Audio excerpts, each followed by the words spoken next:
എല്ലാവർക്കും എൻ്റെ വീഡിയോയിലേക്ക് സ്വാഗതം. ഞാനിന്ന് തയ്യാറാക്കാൻ പോകുന്നത് ഓണസദ്യയിലെ പ്രധാന വിഭവമായ പരിപ്പ് കറിയാണ്. പരിപ്പ് കറി ഉണ്ടാക്കാൻ ഈ ചെറുപയർ പരിപ്പ് വറക്കണം. ഇത് പൊട്ടിച്ച പയറാണ്. ഇത് നമുക്കിനി ലേശം എണ്ണയൊഴിച്ച് വറക്കണം. പാൻ ചൂടായിട്ടുണ്ട്. കുറച്ച് എണ്ണ ഒഴിച്ചു കൊടുക്കുകയാണ്.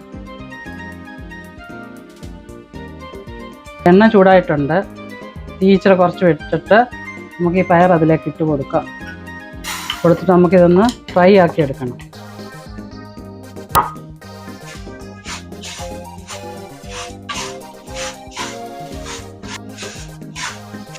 ഏകദേശം പയർ ഫ്രൈ ആയിട്ടുണ്ട്. കുറച്ചുകൂടെ ഒന്ന് നോക്കണം.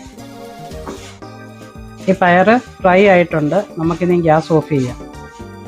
ഇത് നല്ലവണ്ണം ഫ്രൈ ആയി. ഇതൊരു 5 മിനിറ്റ് തണുക്കാൻ വെക്കണം.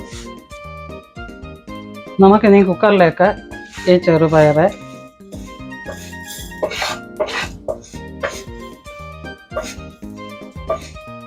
ഒരു പച്ചമുളക്,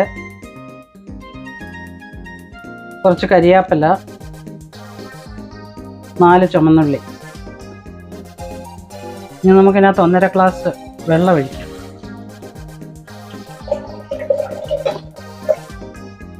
ഇനി ഗ്യാസ് ഓണാക്കി ഒരു 3 വിസിൽ വരട്ടെ. അപ്പോഴത്തേനും വേവും. പരിപ്പറിക്ക് ചേർക്കാനായിട്ട് ഒരു അര തേങ്ങ, 1.5 മുറി പച്ചമുളക്, 2 വെളുത്തുള്ളി, 1 നുള്ളു ജീരകം. പയർ വെന്തിട്ടുണ്ടോ എന്ന് നമുക്ക് നോക്കാം. വെന്തിട്ടുണ്ട്. ഇത് നന്നായിട്ട് വെന്തിട്ടുണ്ട്.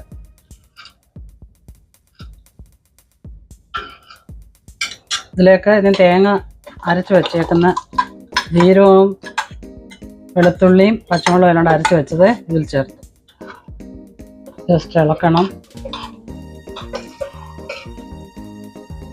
എന്നിട്ട് ഉപ്പിട്ട് കൊടുക്കണം. ഫ്ലെയിം ഒന്ന് ഓണാക്കി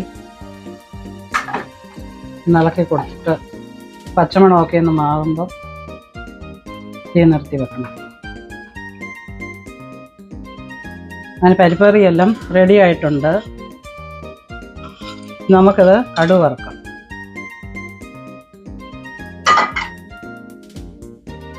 ഒരു സ്പൂൺ നെയ്യ് ഒഴിച്ച്, നെയ്യ് ചൂടായിട്ടുണ്ട്. 1 സ്പൂണ് കടുക് ഇട്ടു. സ്മോളായിട്ട് കട്ട് ചെയ്തത്,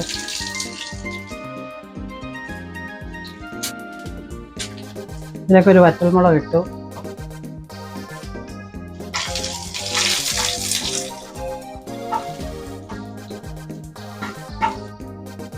കരിയാപ്പില ഇട്ടു.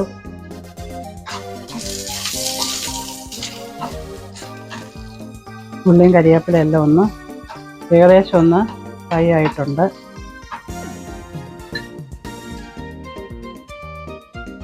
ഒരു സ്പൂണ് മഞ്ഞൾപ്പൊടി,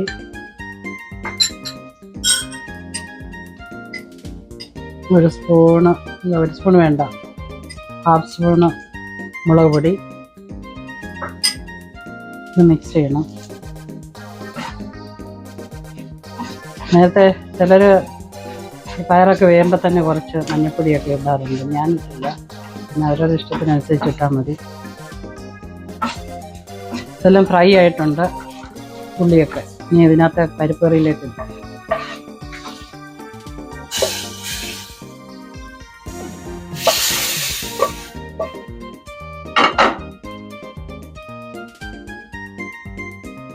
അങ്ങനെ പരിപ്പ് കറിയായി.